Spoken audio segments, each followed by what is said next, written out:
You know that feeling when you check your bank account and instead of immediately closing the app in horror, you actually smile? Like when you stop calculating whether you can afford that coffee or if buying groceries means eating ramen for the rest of the week. There's a specific number where this shift happens, and it's not what most people think. Most financial gurus will tell you that you need $1 million to feel wealthy, or that six figures is the magic number. But here's the thing they're missing. There's a much smaller milestone that completely transforms your relationship with money, and once you hit it, everything changes. That number is $20,000. My name is Nick, and I spend way too much time thinking about money, financial psychology, and why some people seem to effortlessly build wealth while others stay stuck in the same financial patterns for decades. If you're someone who wants to understand the real mechanics behind wealth building, instead of just hoping things will magically improve, make sure to hit that subscribe button and give this video a thumbs up if it ends up helping you see money differently. Now, before we dive into why $20,000 is the real game changer, let me ask you something. When you think about building wealth, what comes to mind? Maybe you picture some trust fund kid who never had to worry about money, or perhaps you imagine someone grinding away for years, slowly accumulating wealth $1 at a time.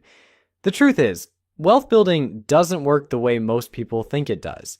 Here's what actually happens. There are certain financial thresholds that act like invisible barriers. Once you cross them, the rules of the game completely change. $20,000 is the first major threshold that separates those who will build significant wealth from those who will spend their entire lives living paycheck to paycheck.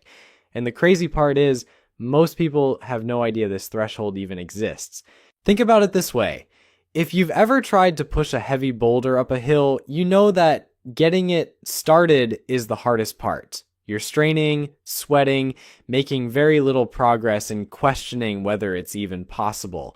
But once you build enough momentum, something magical happens. The boulder starts moving faster, and eventually, when you reach the top, it rolls down the other side almost effortlessly.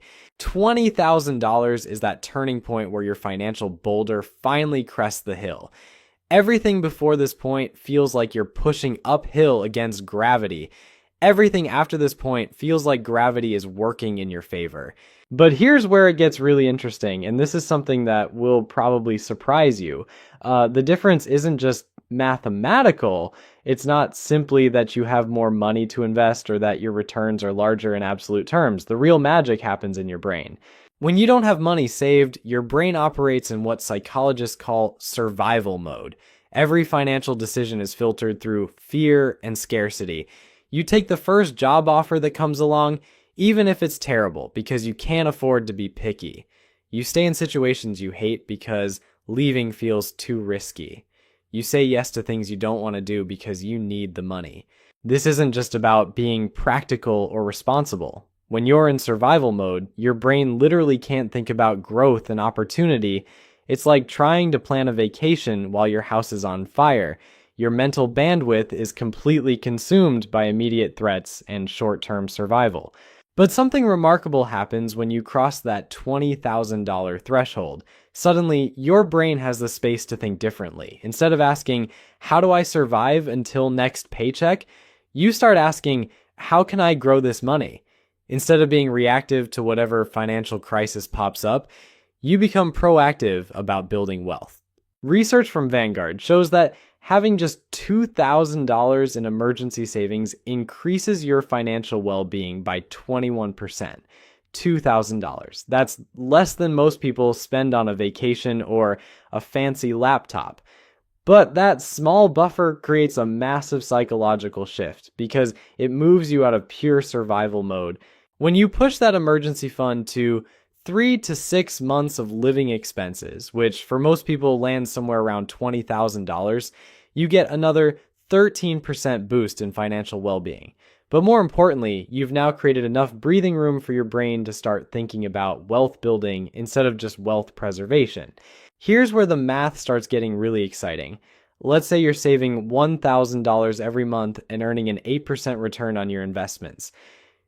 Getting to your first $20,000 takes about 19 months of consistent saving and investing. That's a year and a half of discipline, sacrifice, and delayed gratification. It's not easy, and frankly, most people give up somewhere along the way. But here's the part that will blow your mind. Your second $20,000 doesn't take another 19 months. It only takes about 17 months. Why? Because now you've got that first $20,000 working alongside your monthly contributions, generating its own returns. Think about this for a second. You did the exact same amount of work, saved the same amount of money each month, took the same level of risk with your investments, but you shaved 2 full months off the timeline just because you had more money working for you. That's the power of compound interest starting to kick in. By the time you're going for your third 20,000, the timeline shrinks even more. Your money is doing an increasing share of the heavy lifting while you're putting in the same effort. And when you get to the really big numbers, the acceleration becomes almost comical. Once you hit $400,000 in your investment portfolio, you can generate your next $20,000 in just 5 months. The same amount that took you nearly 2 years to save initially is now happening automatically through your investments. That first milestone feels impossible, but every milestone after that gets progressively easier. Now, you might be thinking that wealthy people have access to some secret investment world that regular folks can't touch. Like there are exclusive hedge funds or special opportunities that only unlock once you reach certain wealth levels. And while there is some truth to that at the ultra high end, it's not what's driving this $20,000 phenomenon. The real secret is much simpler and honestly much more encouraging. It's just basic mathematics working in your favor. When you invest $1,000 and it grows 10% in a year, you make $100. Take that exact same 10% growth rate and apply it to $10,000, and suddenly you're looking at $1,000 in profit from the same investment, same time frame, same level of risk. This is why hitting 20,000 feels like such a turning point. Up until that point, your investment returns feel almost insignificant because you're working with smaller amounts. A 10% return on $2,000 is $200. Nice, but not exactly life-changing. But a 10% return on $20,000 is $2,000. Now, we're talking about money that actually matters. When you've got $20,000 sitting in investments earning 8% annually, that's $1,600 flowing into your account over the course of a year without you having to lift a finger. Money you didn't have to earn through your job. Money that showed up because your existing money was working on your behalf. The investment strategy isn't any more sophisticated than what someone with $1,000 can use. You can buy the exact same index funds, use the same brokerages, follow the same basic principles. The only difference is scale, and that scale transforms small percentage wins into real financial progress. But here's the part that most people completely miss, and it might be the most important point in this entire video. When you save $20,000, you've actually accomplished something far more valuable than just accumulating money in a bank account. You've fundamentally rewired your brain and built the most important financial habit you'll ever develop. And this might sound like some self-help nonsense, but stick with me because this is where things get really practical. Think about what it actually takes to save $20,000 if you're starting from zero. Unless you're making ridiculous money or living in your parents' basement rent-free, this requires serious discipline. You had to track where every dollar was going. You had to say no to things you wanted so you could set money aside instead. You had to resist the urge to blow your savings on whatever shiny object caught your attention that week. Most importantly, you had to do all of this consistently for months or even years. And here's the kicker. You proved to yourself that you can control your money instead of letting it control you. You became the type of person who can delay gratification when it really matters. That's not just a financial skill, that's a life skill.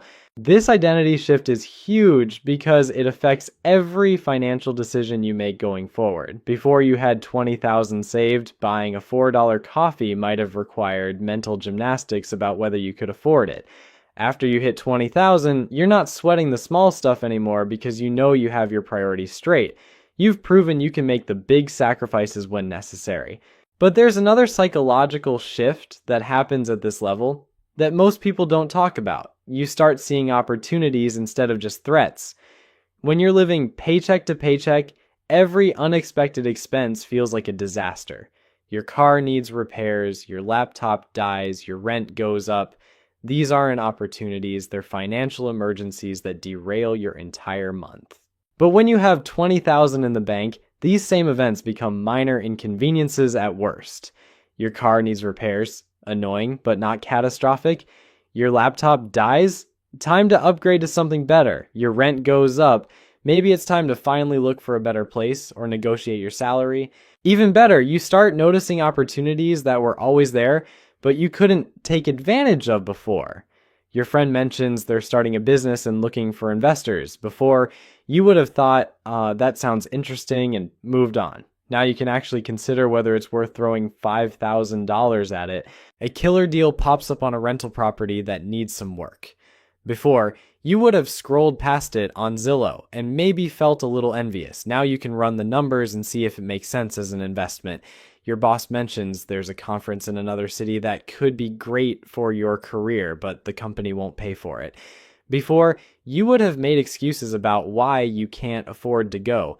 Now you can weigh the potential return on investment. This is what wealthy people mean when they say money goes to money. It's not some cosmic conspiracy where the universe rewards people who already have cash. It's that having money gives you options, and options create more opportunities to make money. Here's something else that happens around the $20,000 mark that will make you question everything you thought you knew about budgeting. You start caring less about small expenses and more about big ones. I know that sounds backwards, but hear me out.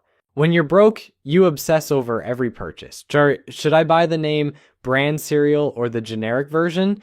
Is it worth spending $3 on coffee when I could make it at home? Should I get the premium gas or the regular?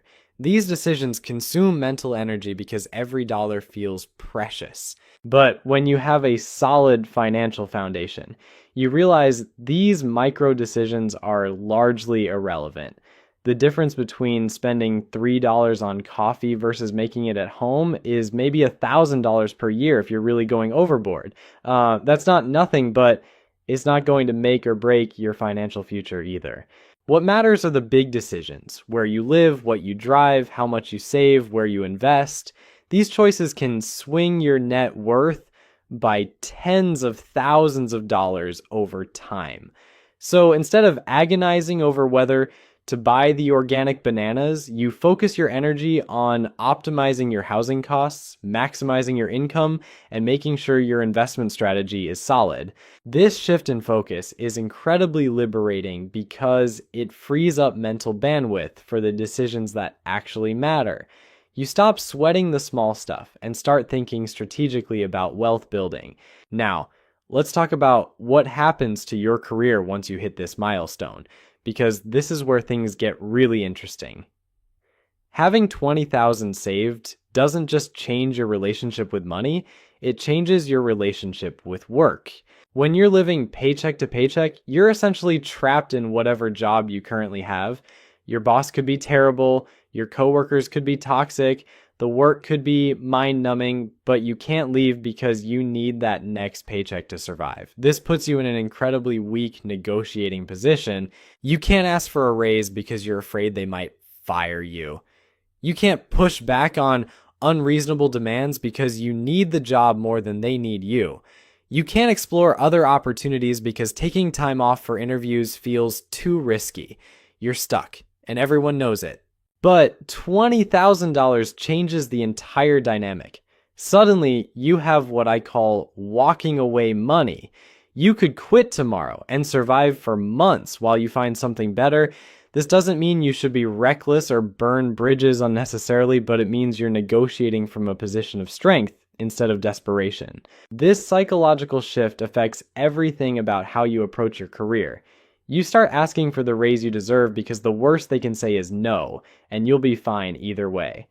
You push back on unreasonable requests because you're not afraid of the consequences. You explore new opportunities because you can afford to take some risks. Here's what's really crazy. Often, you don't even need to use your walking away money. Just having it changes your entire demeanor at work. you become more confident, more assertive, more willing to take on challenging projects. And guess what happens when you show up differently? People notice. Suddenly you're getting better assignments, more recognition, and yes, more money. It's like having a secret superpower that you hope you never have to use, but knowing it's there changes everything about how you operate. And the best part is, the more confident and successful you become at work, the faster you build wealth, which gives you even more options and confidence. It's a positive feedback loop that accelerates over time. But here's where most people mess this up, and I see it constantly. They hit $20,000, feel that psychological shift, and then immediately blow it on something stupid. Maybe they decide they deserve a new car since they've been so disciplined, or they take an expensive vacation because they've earned it, or they use it as a down payment on a house they can't really afford. Don't do this. That $20,000 is not a reward for good behavior. It's the foundation of your entire financial future. It's the seed that grows into generational wealth if you're patient enough to let it compound. Instead, and that will probably make you laugh or cry depending on your current situation, the average person spends more money on their car over their lifetime than it would take to achieve complete financial independence. Think about that for a second. Between car payments, insurance, maintenance, and gas, most people are dropping $600 to $800 every single month on transportation. Over a 40-year period, that's easily $400,000 or more just to get from point A to point B.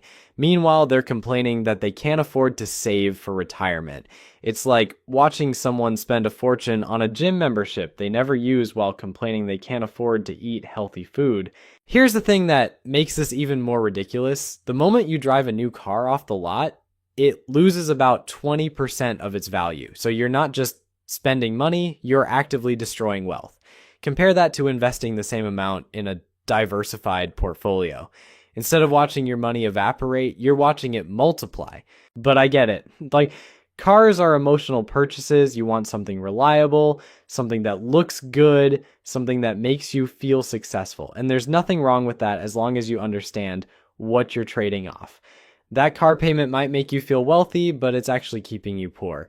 This is where having $20,000 saved completely changes your perspective on major purchases. Instead of thinking, can I afford the monthly payment? You start thinking, what is this really costing me in terms of opportunity? That $30,000 car isn't just $30,000. It's $30,000 that could have grown to over $200,000 in your investment account over 20 years. Suddenly, driving a reliable used car doesn't feel like a sacrifice anymore. It feels like a strategic choice that's funding your future freedom.